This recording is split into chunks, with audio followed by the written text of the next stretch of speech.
다들 일반적으로. 그런데 실제로 누구나 할 수 없고 어려운 게 현실적으로 얼마나 있을까요? 대표적으로 아인슈타인의 물리학적 업적, 베토벤의 음악적, 손흥민의 축구. 근데 그 밑으로 내려가면 누구나 할 수 없는 영역이에요.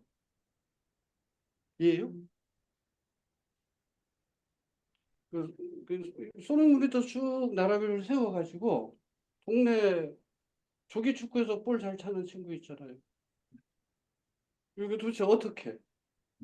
예를 들면은 그 골프 같은 경우 골프 아시겠지만 이게 전 세계에서 1등 하는 친구는 뭐 많이 해서 평균 마이너스 7이고 그 우리 백돌이는 좀 그렇고 그 평타하면은 90전후를 치잖아요. 근데 이 사람을 합치면 차이가 많이 나지만 결국 한 홀당 한 타 정도 차이밖에 안 나는 거예요. 그게 큰 거죠. 그게 큰 거죠. 한 홀에 한 타 차이 나는 게 엄청 큰 거죠. 그게. 예. 그래서 실제로 누구나 할 수 없고 어려운 영역은요, 사실은 굉장히 적은 거예요. 그러니까 이거를 지금까지 인류 역사 전체로 보면 아주 적은 영역. 그리고 이런 전문성은 우리 컨설턴트가 고민해야 될 전문 영역이 전혀 아니죠. 컨설턴트가 도와서 이 사람들이 더 전문가가 된다? 아니죠. 틀림없죠. 그건 분명하죠. 우리가 손흥민한테 누가 가서 컨설팅을 할 거예요? 그래요, 안 그래요? 맞죠? 그런데 누구나 할 수 있는데 어려운 영역. 이렇게 말하면 없을 것처럼 생각되지만 회사 설립 어렵습니까? 회사 설립. 법무사 돈 좀 들어서 그렇지 예, 시키면 돼요. 예. 회사 누구나 성공시킵니까? 그건 어렵죠. 그건 어렵죠. 영어 공부 다 시작했죠. 누구나 잘해요? 시집장가 가서 부모님은 되는데 아이들 훌륭하게 키우는 거 이해되셨죠? 실제로 컨설턴트가 어프로치하는 전문성의 영역은 이 영역입니다.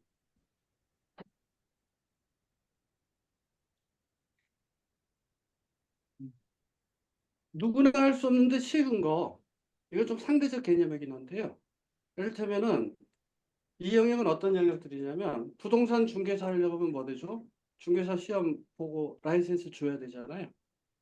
그리고 변호사 되고 나면 사무장들이 되게 일 많이 하잖아요.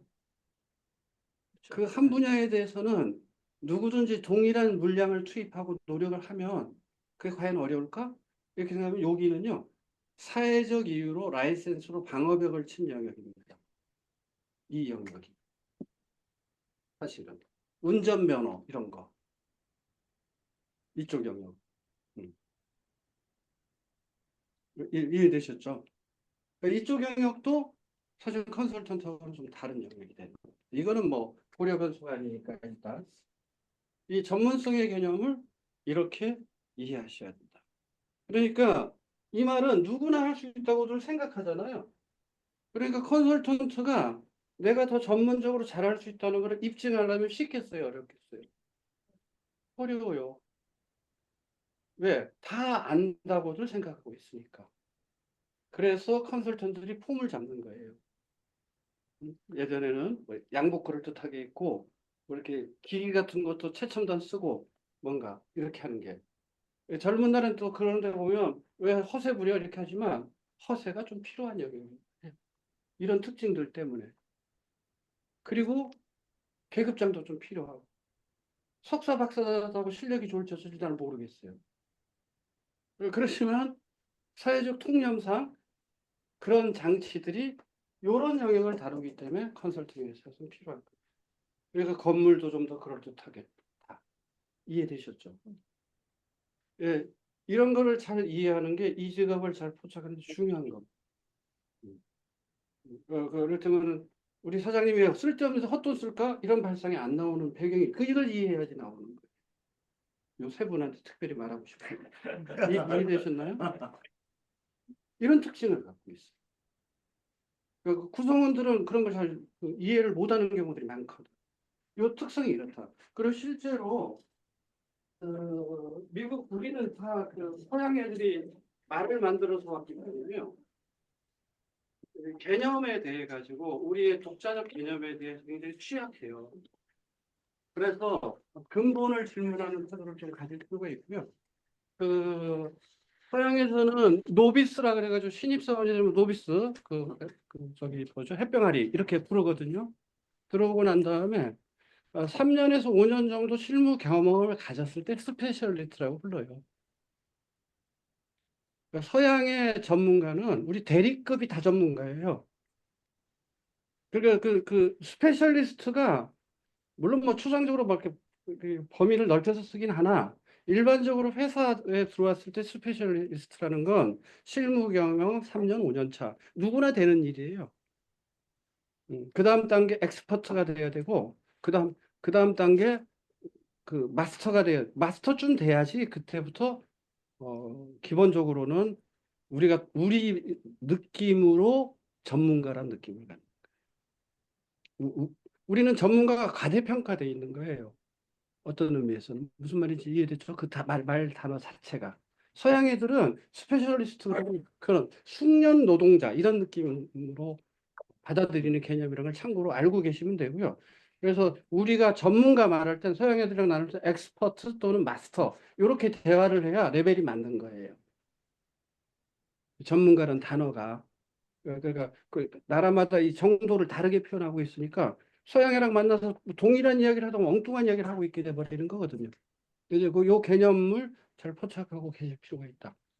그래서 전문가, 우리가 말하는 통상 전문가는요, 현실을 보고, 전과학적 이론이 됐든 이론화되는 능력, 횡정계시킬 능력을 가지면 전문가라고 표현할 수 있다라고 저는 생각해요. 그러니까 아직 그 레벨이 안 되면 우리나라에서 전문가라고 하기에는 좀 어설픈 표현이 되는 거고요. 서양 애들이 전문가는 그거하고 다르다는 걸 참고로 말씀드립니다.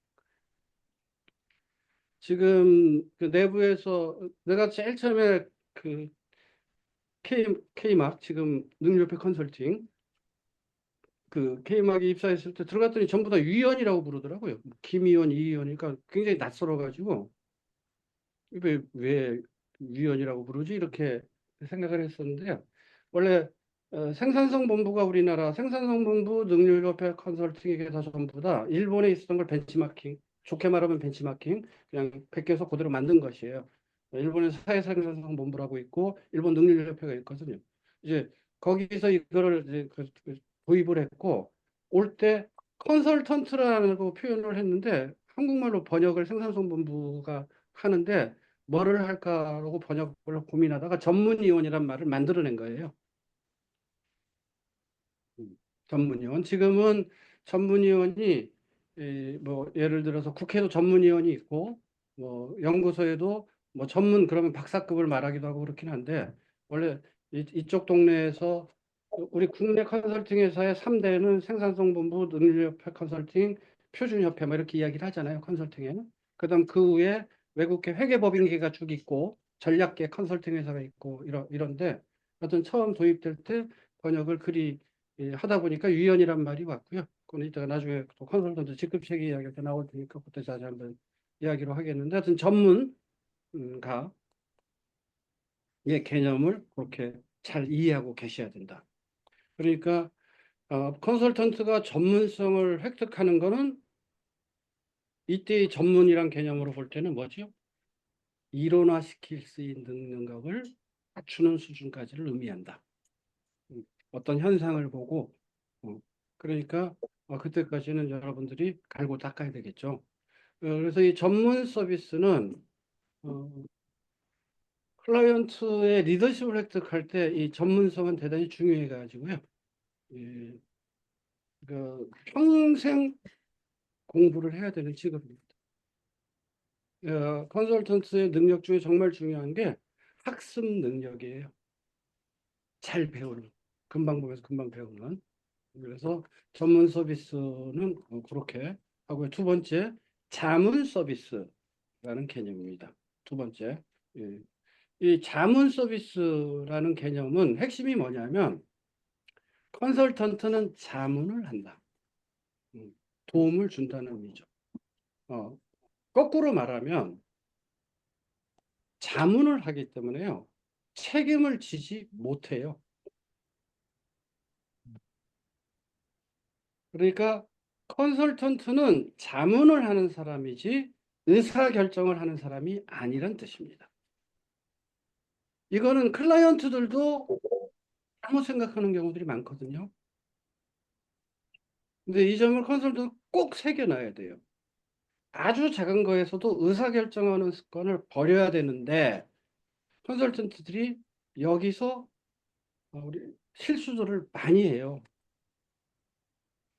욕구가 앞서가지고 그러니까 일을 할 때 이거는 내가 의사결정 범주로 들어가고 있어 그럼 하지 말아야 돼요. 두 분은 그런 거 느끼신 적 있으실 거예요. 여기는 지금 새로 시작하니까 뭔 말인지 모를 테지만 염두에 두고 계셔요. 본질적으로 컨설턴트는 아무런 책임을 못 지는 사람이에요. 왜? 의사결정을 하면 안 되는 존재니까. 이 두 번째 자문 서비스라는 단어의 의미는요. 그 의미입니다. 컨설턴트는 자문을 하는 존재지 의사결정을 하지 않는다. 그 이유가 다 함축적으로 압축된 게 독립 서비스예요. 컨설턴트가 독립적인 서비스다라는 게 굉장히 중요한 개념인데요. 이를테면 클라이언트가 컨설턴트한테 도움을 요청할 때 본인들이 몰라서 해결 능력이 부족해서 진짜로 어려움에 빠져서 도움을 구하는 케이스는 실제 컨설팅에서 몇 퍼센트나 될까?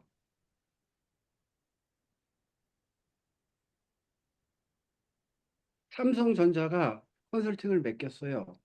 그러면 맥킨지한테 맡겼다 치자고요.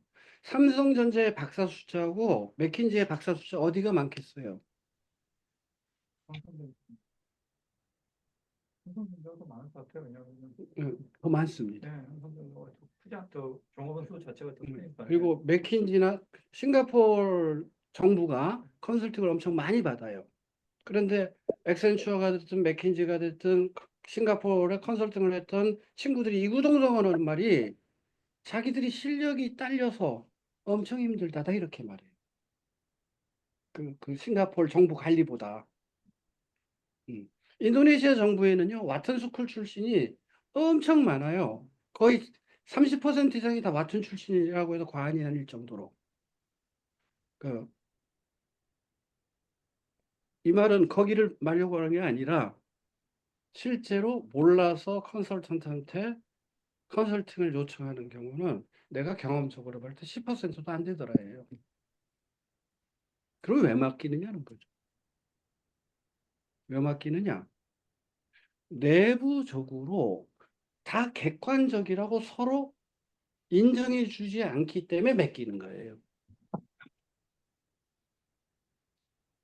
컨설턴트를 통해 가지고 객관적인 관점이 무엇인지를 기준을 잡으려고 하는 거죠. 이해되셨나요? 이제 공공 컨설팅은 조금 달라서 지금 내가 말하는 건 민간 컨설팅이고 공공 컨설팅 별도로 따로 좀 특성이 있기 때문에 그건 별도로 해야지만 이해되셨죠? 무슨 말인지? 그러면 독립 서비스라는 게 컨설턴트의 핵심적인 내용이라는 거예요. 독립. 왜냐하면 컨설턴트는 강직해야 되는 거예요. 내 목에 칼이 들어와도 옳은 걸 옳다고 말할 수 있는 사람이 돼야 컨설턴트가 되는 거예요. 자기가 판단하고 있는 객관성의 근거에서. 왜? 그런 도움을 받고 싶어. 배가 항해했는데 그 배에 타는 순간 뒤에 일시적 서비스 나오지만 컨설턴트가 아니에요. 배에 타는 순간. 왜냐하면 그들의 이해관계 속에 들어가 버렸기 때문에. 그들의 이해관계랑 무관하게 독립적으로 있을 때 컨설턴트가 의미를 갖는다는 의미입니다. 그럼 그걸 나누어서 독립적 서비스를 나누면 첫 번째가 기술적이에요. 기술적 독립이란 거는 전문성을 획득할 때 자기의 독자적 기반으로 획득하라는 뜻이에요. 전문성의 근본은 이론화라고 했잖아요. 예를 들면 회사든 조직이든 거기서 자료를 받아서 그 다음 단계에 가공하는 능력이 있는 사람일 때 컨설턴트가 돼요. 우리가 다루는 건 지식을 다루잖아요. 지식은 팩트가 있고 그걸 반영한 데이터들, 지식의 파편들이 있어요. 첫 번째 가공해서 의미 있게 전달되려면 정보로 바뀌어야 되거든요. 인포메이션화 시켜야 돼요. 이 정보로 바뀌는 단계에서부터 컨설턴트의 역량이 들어가는 거예요. 그 기술적 독립 능력이 있어야 된다는 거죠. 세 분은 갖추고 있나요?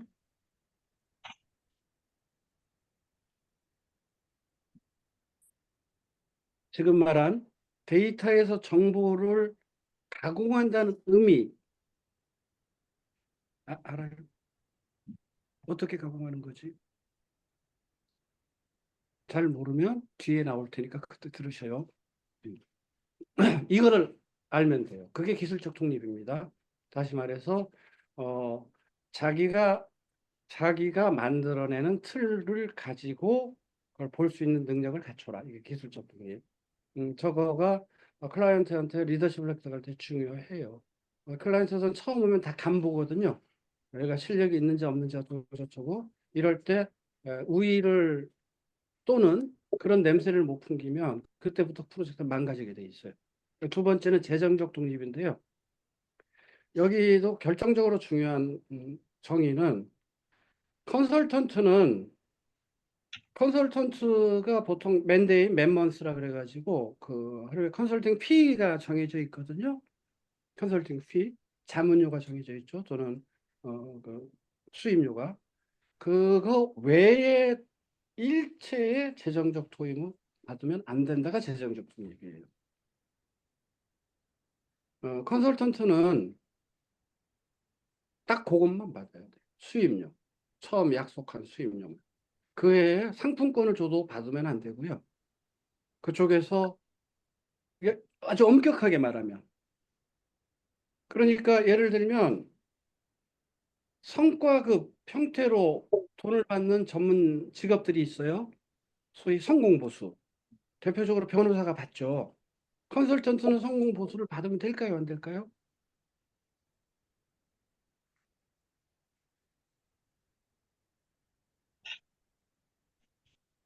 지금 말했잖아요. 안 됩니다.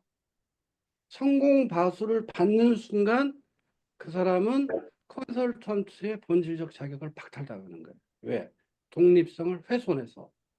무슨 말이냐면 성공보수가 되면 이해관계가 그쪽과 같아지게 되잖아요. 이해되셨나요? 부분. 이 부분도 논쟁이 많은 영역이지만 이 부분을 분명히 기억하실 필요가 있습니다. 성공보수를 요구하는 순간 컨설턴트 직위는 상실되는 거예요. 그때부터는 변호사라는 직업에 가까워진 거예요. 컨설턴트는 성공보수를 받지 않는 직업입니다. 그리고 세 번째는 클라이언트의 행정의 규율에 제어받지 않습니다. 그러니까 저것도 실무적으로 들어가면 어디 같이 출장을 가게 되잖아요. 그럼 우리가 출장 규정이 이거저니까 그 컨설턴트 따라주세요. 말도 안 되는 소리라는 거예요. 그거 자체도 그 클라이언트가 그쪽에 이해관계에 묶어놓는 방법이 되기 때문에 다 거부돼야 된다는 거죠. 다만 프로젝트의 원활한 진행을 위해 가지고 컨설턴트 판단 아래 그거를 동의해 줄 수는 있어요.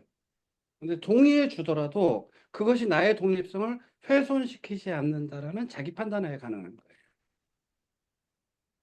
그 다음에 정치적 독립, 이건 말할 것도 없죠. 예, 저 정치는 사내 정치 말하는 거예요. 우리가 말하는 일반적인 이런 정치 이런 개념이 아니고 어, 이 사내에 이러저런 뭐 A 계파, B 계파, C 계파가 있으면 어떤 계파 입장에 서서 어, 해서는 안 된다 이런 의미예요. 요거는 전혀 그 경험이 부족할 테니까 근데 공공에 그런 거 있어요. 공공에는. 이게 이 정치적 독립이 아주 심각해요. 공공에는. 음, 프로젝트를 하다 보면 그러니까 우리가 원하는 대로 써줘. 그게 저 정치적 독립 위배하는 거거든요. 원하는 대로 써주면 안 되는 거예요. 그러면 그거 안 써주면 어떤 그거를 다루는 능력이 있을 때 내가 컨설턴트가 되는 거예요. 그리고 황 의원 눈빛을 보니까 그게 가능할까 이런 느낌이라서 내가 보태주는 거예요. 어, 음. 여러분들이 그런 걸 경험했을 때 공공 프로젝트에서 아 내가 성공했구나 그걸 느낄 거예요. 근데 그런 경험을 세종에서 좀 역부족으로 하기 어려울지도 모르겠어요. 음. 그리고 마지막으로 정서적 독립인데요. 제일 어려운 게 이거예요, 이거. 뭐냐면 사람은 그냥 이런 게 있거든요. 오늘 우리가 첫 대면 했잖아요. 그러면 첫인상 중요해서 호감이 생기면 한번 호감이 오랫동안 호감이 생겨버리잖아요. 그렇죠. 그러면 뒤에 말하면 호감 가졌던 사람 말에 힘을 실어주고 싶은 마음이 생겨나는 거예요. 사람 마음이. 요거를 극복하라는 뜻입니다. 근데 제가 경험적으로 보면요. 저게 제일 어려워요. 저- 이게 사람이다 보니까. 사람이다 그거를, 보니까. 근데 저게 결정적 순간에 상당히 심각하게 문제를 일으키는 경우가 있어요. 저 정서적 독립을 유지하지 못했을 때. 그래서 전문 서비스, 자문 서비스, 독립 서비스의 독립 서비스가 핵심이다. 우리 컨설턴트를 정의할 때. 음. 그리고 일시적이라는 건 너무나 당연한 게 몇 년씩 거기 있으면 취직한 거잖아요. 템퍼러리 할 수밖에 없는 거예요. 그리고 마지막 상업적이라는 건 전문 직업이기 때문에요. 돈 안 받고 하는 거는 전문 직업 서비스로 컨설턴트가 아니에요. 컨설턴트는 반드시 돈을 받고 움직이는 거예요. 공짜로 해주면 안 되는 직업이에요. 왜? 근본적으로 내가 하자 그랬어요? 클라이언트가 나한테 도움 요청한 거잖아요. 그렇죠? 도움 요청한 사람이 돈을 내야지. 돈을 내야지 하는 일인 거예요. 이게 본질이에요. 그거 안 하면 그거는 이런 전문 직업 서비스가 아니라 컨설턴트가 돈 안 받고 하면 어디로 가야 돼요? 시민단체 가야지. 봉사단체 가야 되는 거고요. 반드시 돈을 받아야 된다. 이 대전제. 전문 직업 서비스의 컨설턴트는 돈 없이 해주지 않는다. 이게 대전제입니다. 이 돈에 대한 가치관을 잘 가져야 되는데요. 돈. 이 돈에 대한 가치관은 컨설턴트들한테 중요하고요. 돈이 어, 경제학에서 화폐잖아요. 돈이 뭐예요? 요새 젊은 분들이 돈 때문에 고생들이 많잖아요. 여러분, 세분은 괜찮은가?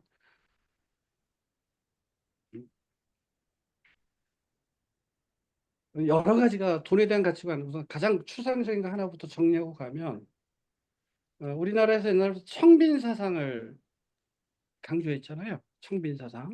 음, 가난해도 깨끗한 사람, 훌륭한 사람이라고 하는 사상. 근데 청빈의 반대말은 깨끗한 청부예요. 그렇죠? 그럼 청빈하고 청부하고 어느 게 어려운 일이에요? 그러면 어디가 더 존중받고 존경받아야 돼요? 청부가 어렵다면 청부라야 되는 거. 깨끗하게의 의미는 뭐냐면 그 전에 우리가 보통 정의부터 시작할 때는 스타트 라인에서 기회균등, 과정의 공정성, 절차의 공정성, 결과의 정의. 이거가 우리가 저스티스 이야기할 때 나오는 건데요. 요거를 다 지키고 부를 이룬 사람 뜻해요. 그렇죠? 쉬운 일이 아니겠죠.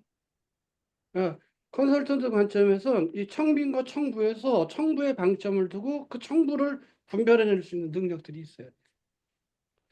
이 이 공정성에 대해서 있잖아요. 여러분들이 엉터리 같은 이야기들에 막 머리가 혼란스러워가지고 오해하는 경우가 많아요. 우리가 기회의 균등이라는 거는 스타트 라인에서 다 같은 스타트로 보내자는 거잖아요. 그렇죠? 그런 거에서는 만약에 핸디캡트가 있으면은 좀 미리 출발하게 해야지 균등해지겠죠. 뭐 이런 거죠. 근데 기회의 균등이 절차의 공정성을 보장해 주느냐? 아니에요. 다른 이야기. 절차가 공정하면 결과가 정의로우냐? 아니에요. 다른 이야기. 공정하면 정의로울 거라고 착각하는 생각이 젊은 사람들한테 많아요. 공정성은 절차에 있어서 경쟁 원리가 지켜지도록 룰이 지켜지도록 하는 개념이고요. 정의는 전혀 달라요. 또 어떤 엉터리 같은 친구가 켈비니즘을 사기치고 돌아다니던데 켈빈주의라는 건요. 원래 그 이, 이 막스 베버란 사람이 음, 이 자본주의의 윤리를 설명하면서 나온 이야기거든요. 거기서는 능력에 따라서 하느님이 준 달란트를 실현해서 부를 획득하고 또 한편으로는 핸디캡트들한테 그 돈을 나눠지는 일을 켈비니즘이라 그러는 거예요. 우리 개같이 벌어서 정승처럼 쓴다. 이게 절차 공정성과 정의를 같이 표현하는 말이에요. 어떤 의미에서. 개같이 번다는 건 치열하게 번다는 뜻이잖아요. 그 속에서. 그렇지만 정의는 다른 문제예요. 이 분별을 갖고 보실 필요가 있다. 그래서 청부 사상을 이해할 때 그 관점에 대한 이야기를 한 거고요. 그거 말고도 돈에 대한 이야기는 또 나중에 기회가 되면 다시 좀 이야기하도록 할게요.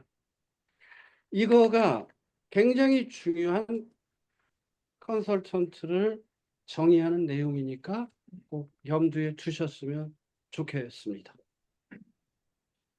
자,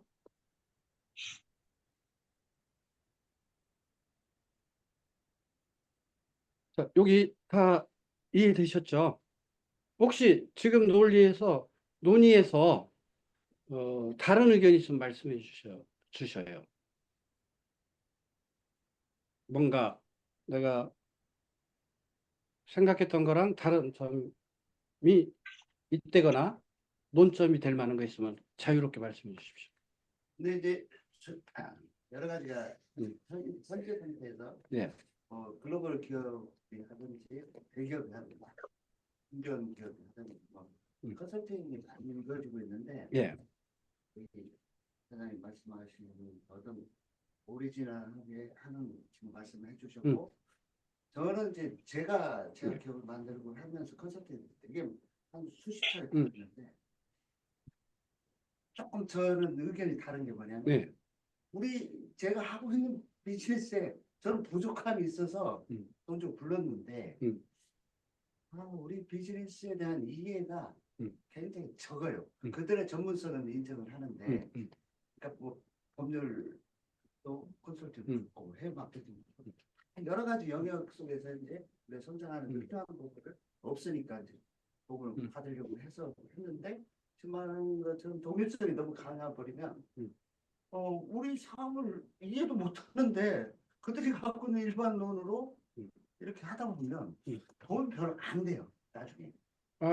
그러니까 그런 경우도 또 있어서 이 고객 관점에서 볼 때는 좀 상반된 견해가 있는데 어떻게 하는지 그래서 그 부분이 굉장히 하다 보면 고객마다 또 생각이 틀려서 다양하게. 그러니까 지금 두 가지를 네. 섞어서 말씀하셨는데요. 첫 번째, 전문성. 여기가 첫 번째가 전문성이고요. 세 번째가 독립성이에요. 전문성은 전제돼 있어야 돼요. 그런데 지금 말씀하신 거는 현실에서 컨설턴트들이 있잖아요. 전문성을 획득한 컨설턴트들이 수월치 않아요. 현실적으로. 그리고 실제 어떤 문제가 있냐면 컨설턴트가 하는 거는 이제 현장에는 요것도 제가 이렇게 비유를 뭐 오래전부터 했었지만 현장에는 진주가 바글바글 있어요.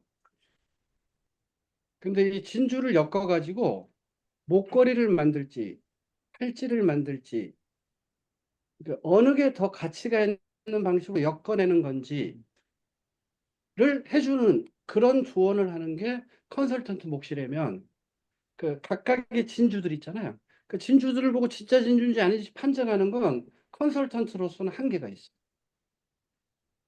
그러니까 클라이언트하고 컨설턴트가 그 점에서 협업이 잘 되도록 컨설턴트를 활용할 수 있을 때 기업 입장에서도 큰 도움이 되는 개념이 되는 거거든요. 근데 저도 독립적이라는 의미는요, 전문성과 자문을 하는데 기본적으로 기존 조직의 이해관계에 얽히지 않는 과정 속에서 이야기를 해주는 능력을 뜻한다는 의미니까요. 저게 각각 독립적으로 구성되어 있는 5가지 속성이다. 이렇게 보시면 될 것 같아요. 답이 조금 예, 예. 예, 예, 그런 이야기입니다. 예, 그렇게 자유롭게 이게 아주 이게 선언적인 거라서 근데 이런 생각이 들더라고요. 이게 오래 하다 보면요, 이 원리를 지키는 게 굉장히 중요했던 일이구나 이런 생각을 많이 하게 되고요. 실제로 어떤 프로젝트에 실패했을 때 무엇 때문에 실패했는지에서 이런 원칙이랄까 이런 기준을 못 지킨 거에 대해서 기인하는 바가 상당히 있더라. 그런 관점에서 이거는 우리가 공유하고 기본 전제로서 생각해 둘 필요가 있다. 현실은 아까도 말했지만 복잡해요. 이거를 그냥 날 것으로 적용되지는 않는데 이런 대원리를 이렇게 기본 준칙으로 갖고 있을 필요가 있다. 이런 차원에서 생각하시면 되고요. 지금 말한 이 과정들은 전부 다 그러니까 이런 거를 이제 추상적이라 그러잖아요. 지금 말한 그 추상도가 높습니다. 여기 표현들도 그 쿠버에 있는 거를 거의 직접적으로 번역한 단어거든요. 요거 경영과 비즈니스 문제 해결 뭐 이거가 저기가 왜 이런 표현을 썼냐면 경영과 비즈니스 문제 해결 전략과 혁신 뭐 이런 개념이거든요. 그런데 그렇게 쓰지 않은 거예요. 새로운 기회 발견과 활용 이거는 마케팅에 관한 이야기거든요. 근데 그걸 더 추상적으로 표현해 놨어요. 여기가 학습에 관한 HRD 이야기거든요. 음. 이거는 PI 이런 활동들을 의미하거든요. 근데 이렇게 표현한 이유는 가장 추상 수준을 높여놨다 이렇게 생각하시면 되는 거고요. 그러면 이제 일반적으로 경영 주체가 컨설팅을 의뢰할 때 어떤 도움을 원하려고 하는지 영역이 왼쪽 거고요. 그 영역을 쓰는 거고요. 오른쪽이 그거를 제공해주는 수단들이에요. 컨설턴트가 제공해주는 이 2가지 영역인데요. 그래서 이쪽을 먼저 보면 첫 번째 조직이 추구하는 목표와 목적의 달성. 이게 뭐냐면 전략 이야기입니다. 전략. 그러니까 조직이 추구하는 목표, 뭐가 goal과 objectives. 이게 나중에 우리 전략 수립 방법론을 할 때 풀어서 goal과 objective가 어떻게 다른지 알려드리도록 할게요. 그래서 요거는 기업 전략의 레벨들을 의미하고요. 그런 문제들이고 경영과 비즈니스 문제 여기는 현실적으로 보는 혁신 과제들을 말하는 의미고요. 전략과 혁신, 새로운 기회 발견 활용은 마케팅 이야기를 하고 있는 겁니다. 학습에 관한 HRD, 다시 말해서 그 HR에 관한 이야기고요. 변화의 실행은 프로세스 이노베이션이나 체인지 매니지먼트 등등의 활동을 변화의 실행으로 표현해 놓은 겁니다. 큰 범주에서 이렇게 정리하면 기업이 당면한 문제들의 범주가 정해졌다고 해서 이렇게 표현한 거고요. 이건 디테일로 구체적으로 나중에 각각의 내용이랑 연결될 때 구체화되겠지만 큰 틀에서 이런 거를 고민하는 겁니다. 어, 어, 그래서 여기에 제일 낮은 수준은 정보 제공, 전문 인력 제공, 그 다음에 서로 매칭 시켜주는 활동, 전문 의견의 제공, 정보와 전문 의견은 다른 거예요. 그다음 진단 작업, 실행 계획서 개발, 그다음 경영 시스템 방법 개선, 계획 수립, 조직 변화 계획 수립과 관리, 훈련과 개발, 개인적 카운슬링 제공, 이렇게 다양한 방식으로 컨설턴트는 이런 문제에 제공해 준다. 그러니까 앞에 5가지 원칙을 전제로 해서 굉장히 다양한 활동이 컨설턴트의 활동 내용이 된다는 뜻입니다. 그리고요, 요거가 우리가 컨설팅을 할 때 구체적으로 컨설팅 계약을 맺고 컨설팅을 진행할 때 크게 2가지 차원으로 나뉘거든요. 요 자원 컨설팅, 프로세스 컨설팅 이렇게 명명했는데 이거는 쿠버가 명명한 겁니다. 이렇게 요 책에 있는 단어고요.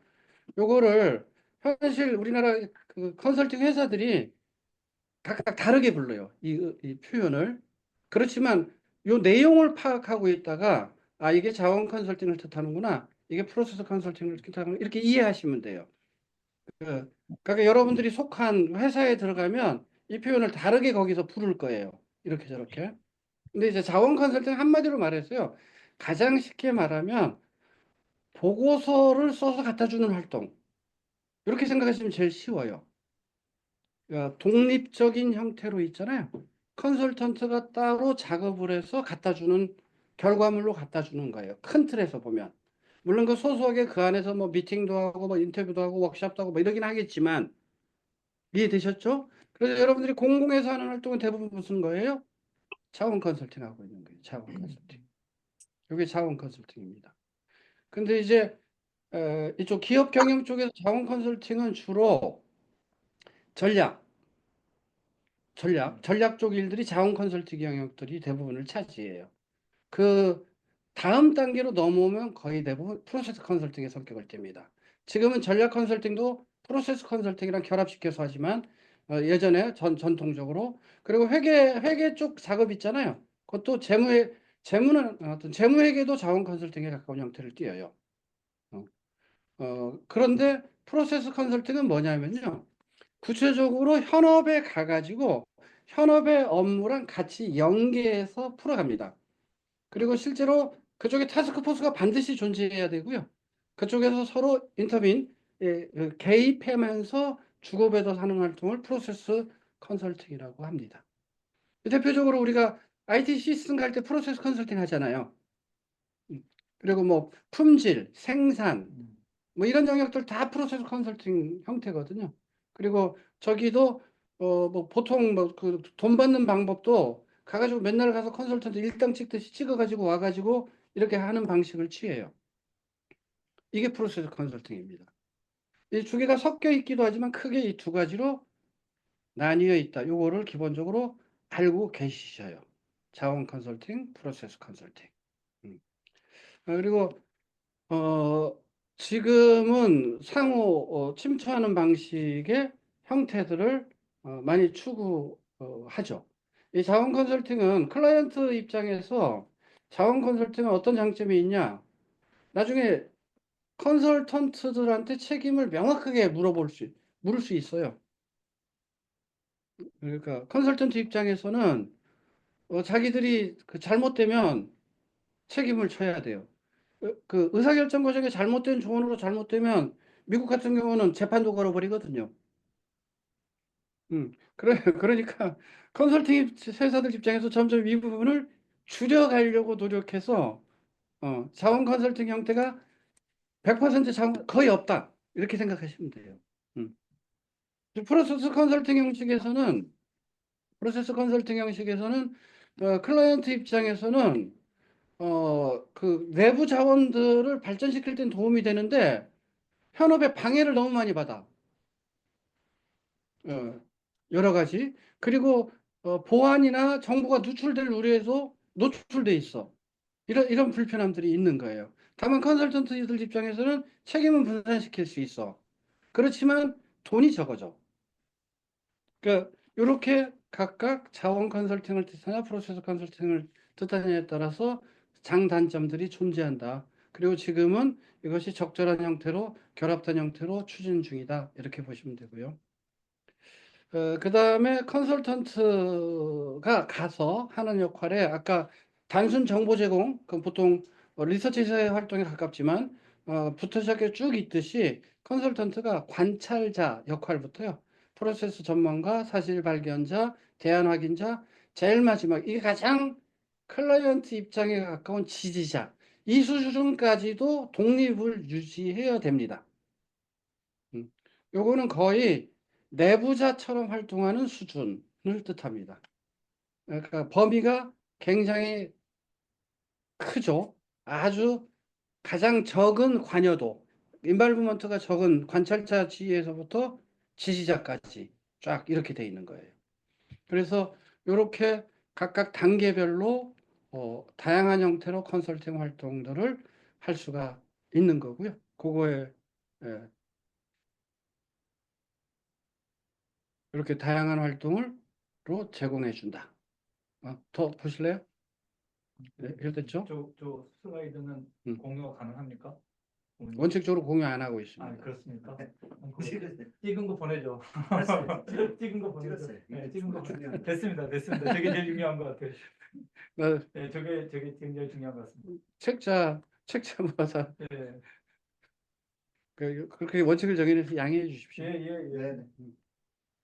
네. 그리고 컨설턴트 접근 방식인데 이제 반면에 컨설턴트가 컨설팅을 활동을 할 때는요, 두 가지 측면이 있습니다. 하나는 기술적 차원, 또 하나는 인간적 차원인데요. 기술적 차원이라고 하면은 말 그대로 지식, 그리고 경험적 노하우, 이런 것들을 전달하는 내용들이고요. 인간적 차원이란 거는 거기 인간관계에서 등장하는 많은 활동이에요. 이게 무슨 말이냐면, 아까도 말씀드렸지만 내가 컨설턴트가 말하고 있는 지식과 경험을 클라이언트가 올곧게 받아들여 주면 좋은데 그렇지 않거든요.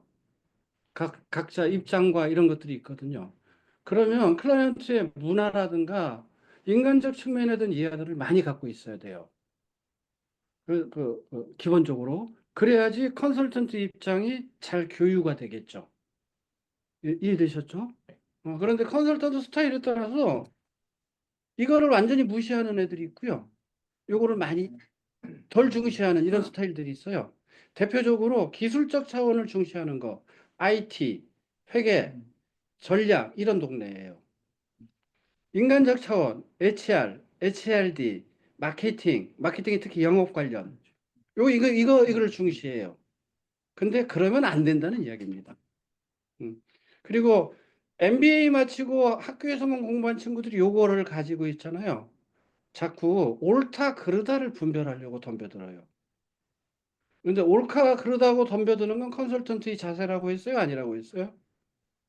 컨설턴트는 어떤 자세를 갖고 있어야 된다 그랬죠? 아까 맹구 이야기에서 유용성의 관점을 갖고 있어야 돼요.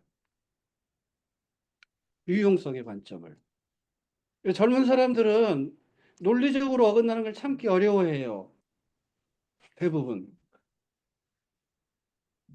젊을수록. 나도 젊었다가 늙었잖아요. 그래서 젊을 때는 그게 참기가 어려워. 그쵸? 딱딱 좀 맞아떨어져 줘야 돼. 모든 것들이. 근데 거기서 어떤 오류가 있느냐면 있잖아요. 조삼모사 이런 게 있는 거예요. 원숭이가 조삼모사 이야기 있잖아요. 아침에 3개 주고 저녁에 4개 줄게. 그러니까 대모 막 하잖아요. 그래서 알았어. 아침에 4개 저녁 3개로 바꾸니까 만세 불렀다 그러잖아요. 그러면 젊은 사람들은 원숭이 바보, 멍청이 이렇게 말하잖아요. 그런데 만약에 있잖아요. 사회적 시스템이 존재하지 않는 사회라면 원숭이 행동은 합리적이에요, 비합리적이에요. 사회적 신뢰 시스템은 약속을 안 지키는 시스템이 작동되는 사회에서 원숭이 행동은 합리적이에요, 비합리적이에요. 매우 합리적인 거예요. 일단 바꿔봐야죠. 일단 바꿔봐야죠. 신뢰할 수 없으니까. 무슨 말인지 이해되셨나요? 컨설턴트는요, 이상하다고 생각할 때 자기 갖고는 선언적 세계로 보려는 자세를 버리셔야 돼요. 무슨 말이냐면 숨은 합리성을 찾으려고 노력해야 돼. 아셨어요? 특히 젊은 분들. 그래야지 실패가 없어요. 그랬을 때 요 인간적 측면이 엄청 중요한 거예요. 그러니까 인간적 측면이라 특히 공공기관을 이해할 때는요. 그 공공기관의 구성원들인 공무원들이 무엇을 가장 스스로 위험하게 생각하고 있고 어떤 일을 심각하게 생각하느냐가 그 경험이 적은 사람들이 잘 이해를 못하는 거예요. 그 부분을 잘 헤아릴 수 있어야 돼요. 그래서 근데 인간적 차원만 해가지고 매일 술 먹고 만세 부르면 그 컨설턴트 중에 그런 친구 있습니다. 맨날 지가 그거 게으르고 보고서도 제대로 못 쓰는데 클라이언트들이 엄청 칭찬해. 그럼 컨설턴트로 살아남아. 근데 그 친구들은 컨설팅 회사에서 엄청난 애물단지들이에요. 동료들한테 피해를 준다고. 그러니까 여기만 빠져도 안 되고 여기만 빠져도 안 되는 이 두 가지가. 그래서 MBA 마치고 온 친구들은 이런 경향성에 빠지는 다시 말해서 학교 교육만 해서 그러니까 우리 젊은들 아직 회사 경험도 다 없잖아요. 이쪽으로 빠질 가능성이 있으니까 항상 경계해야 돼. 이쪽은 직장 경력을 갖고 계시다가 컨설팅에 들어오시는 부분은 이 부분에 빠지는 경향성을 갖고 있어요.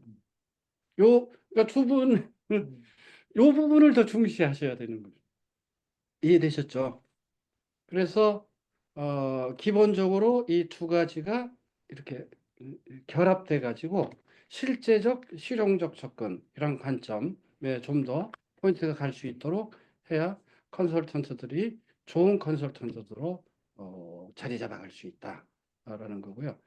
요 밑에 쓴 거는 그 직장 경험이나 이렇게 없는 경우에 우리가 추체험이라 그래요. 내가 체험은 없지만 추정해서 체험해 보는 거를 할 때 그 원칙을 이렇게 정리해 놓은 거거든요. 예, 이 추체험을 하는 것들이 굉장히 중요해요. 자꾸 상상력, 상상력, 이 경영적 상상력을 발휘할 수 있어야 돼요. 상상력. 이 상상력, 우리가 머릿속에 있는 것이 구체화될 때 어떤 모습을 띨까 이런 거잖아요. 그래서 이건희 회장님 같은 분은 영화를 굉장히 좋아하셨고 직원들한테도 영화 보는 거를 권장했어요. 영화는 상상을 구체화시키는 도구잖아요. 음, 이제 그런 거를 자꾸 상상해낼 수 있는 능력이 젊을 때 자꾸 훈련하다 보면 내가 부족한 영역을 채워나갈 수 있다는 거예요. 그리고 아까 추첨이랑 또 관련해서요. 논리를 전개할 때 포기하면 안 돼요. 끝까지 가는 지속적인 힘이 있어야 돼요. 추론력인데요. 추론력. 그러니까 이 추론 능력이 굉장히 중요하거든요. 추론 능력을 얘기할 때 제가 예를 드는 게 바람 불면 통자가 상사가 돈을 번다는 일본 속담이 있는데요. 바람이 불면 먼지가 날려. 먼지가 날리면 소경이 늘어나. 장님이 늘어나면 삼위세 납기를 가지고 이 길에서 연주해서 빌어먹어야 되니까 삼위세 납기가 많이 팔려. 삼위세 납기가 팔리다 보니까 원래 일본의 삼위세라는 악기는 고양이 가죽으로 만들었거든요. 고양이가 줄어들어. 고양이가 줄어드니까 쥐가 늘어나. 쥐가 늘어나니까 통을 갉아먹어. 그래서 바람 불면 통장사가 돈 버는 거예요. 요 추론 능력은요. 근데 그거 다 하나하나 따져 묻는 요소는 있어요. 예를 들면 바람 불면 먼지가 날려? 안 날리기도 하는데 이렇게 따져 물을 수 있다고. 그, 그렇지만 이거 페르미 추론이라 그래가지고요. 쭉 1년에 쭉 지속적 추론에 대한 훈련들을 많이 하셔야 돼. 그래야지 컨설턴트는 자기의 통찰을 가지고 그 아까 말했던 그 스페셜리스트가 아니라 마스터, 엑스퍼트 마스터가 될 수 있기 때문에. 그래서 참조로 말하는데요. 이렇게 지속적으로 생각하는 거가 쉬워요, 어려워요? 어렵고요. 피곤해요. 아까 왜? 머리를 쓰면 아프니까. 그러니까 당연히 그러니까 머리 근육을 발달시키려고 애를 써야 돼요. 기본적으로. 자, 그 정도 하고요. 여기까지가 기본적으로 그 컨설팅의 본질하고요.